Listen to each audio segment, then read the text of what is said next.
Like, how can you learn? Have you ever learned something from somebody you ain't have no respect for? I got you.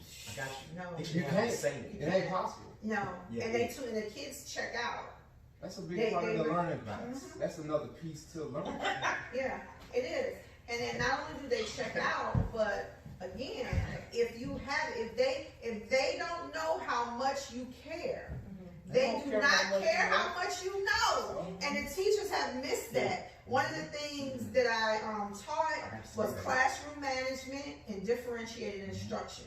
Because as a teacher, you have to understand that you need to be, it's your job to be able to differentiate and change up your instruction to meet the needs of these kids. And see, if that's not being taught in a traditional 4-year public, education, or if somebody's getting a degree in education, they don't teach that. And so it's your job. And so I always told my children, I said, it's your job to make that teacher teach you. So when you go to school, you have to sit there and expect to be taught. You have to expect to learn something. You have to question. You have to be able to acknowledge what you're hearing and question it. And so a lot of times that wasn't happening, and I had to go to the school and I had to be that person in the middle. They say, listen, it's not about whether you like my child. It's not about whether my child likes you.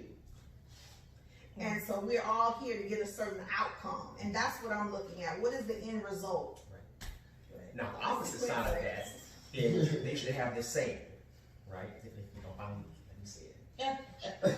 The saying was that teachers are afraid of the administrators. Administrators are afraid of the school board. The school board is afraid of the parents. The parents are afraid of the children. And the children ain't afraid of nobody. I ain't never heard that one. I heard that one. I heard that one time. How do we fix that? How do you do We fix that by putting the fear of God back in our children. Listen. Thank you. But they call it corporal punishment. When the government told me that I could not whip my child because the word of God says you spare the rod, you spoil the child. So when I could not whip my child, my son, for being disrespectful, for smoking cigarettes at 14, for trying to smoke weed at 15, then I lost the power. The child had the power. And they knew it. And they knew that. But then they want to get mad at me if my child come to school and act out and do things he's not supposed to do. But I don't have the power to correct my child. They got a term for that. It's called vicarious liability. Man, let me tell you what. Boy, I'll tell you what type of That's what they're trying to But say. yeah, I get through Because it's a connection between what you just said and where we expect these children to end up at in the next 5 to 10 years. And that's why they created, this whole system where it's a zero tolerance policy in schools, because now we're going to say, you can't discipline your child, you can't whip your child. That all started in the 90s, early 2000s. And then now we're going to say in the school, if your child decides to get in an altercation or a fight, not only are we going to bring in law enforcement and have your child arrested and charged. Now your child can get a charge as an adult. You can get a misdemeanor. That's and different. and in some cases a felony. And then the parent also can get charged. Yes. And then I'm gonna go back. I gotta go back to when I came up. And when I acted up in school, my mom and dad didn't have to come to the school to do anything. The teacher got it right there.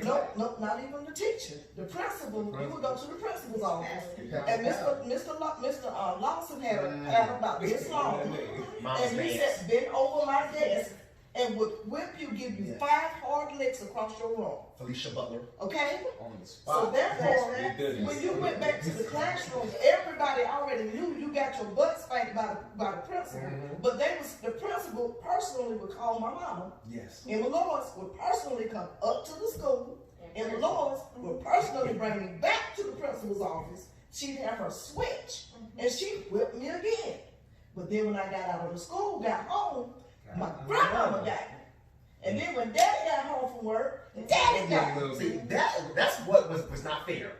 That was not fair. That's My mom done got me, my dad gotta give me too. Come No, on, and man. that's why we have a different generation of Come on, people man. that are survivors, Come on. and that, you know, just because you say you don't like me, that's not gonna crush my spirit. Come on, man. And that's why we have an inner strength, because we understood that there were certain standards, and if we didn't do what we were supposed to do, there were consequences Yes. to that. Direct And- consequences. Yes, direct, immediate consequences. And see, these kids don't have that. No. Right. And they don't have the village. Right. It takes a village to raise a child. And the problem with these young parents right now is this right here. You better not touch my child, I better not hit my child, I'm gonna knock you out. Where is it? That's where it went. They took that away. They took it away So from that us. child that they took it away during that time, they're the adult now. Right. They're the parent now. Okay, but how about the reverse? How about when, you know, present company excluded, when the grandparents say, "Don't hit that baby." Yep. But you know, you got a generation again Yes. of grandparents that are raising their grandchildren, and so Yes. that's why you have that, because now you have grandma raising the grandchildren. She's just trying to be a grandma.